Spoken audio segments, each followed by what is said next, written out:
शिव महापुराण पार्वती खंड के सबसे रोमांचक भाग में आपका स्वागत है।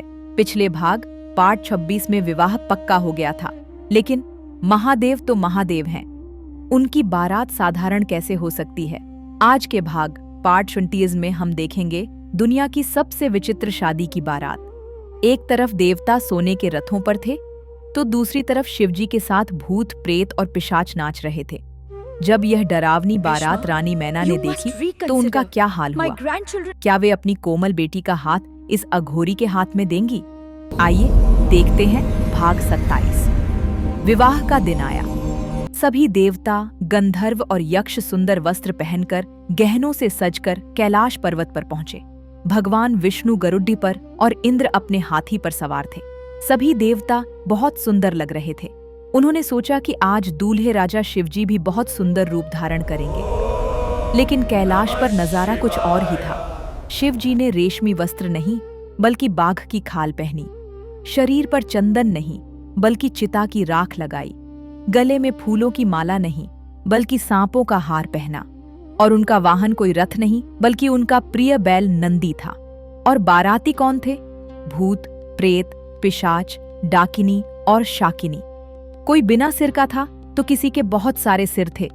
वे सब डरावनी आवाजें निकाल रहे थे और नाच रहे थे। यह विचित्र बारात हिमालय की नगरी में पहुंची। सबसे आगे सुंदर देवता चल रहे थे।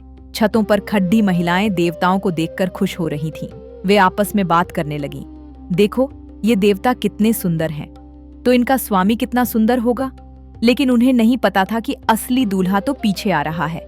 रानी मैना आरती की थाली लेकर द्वार पर खड़ी थीं।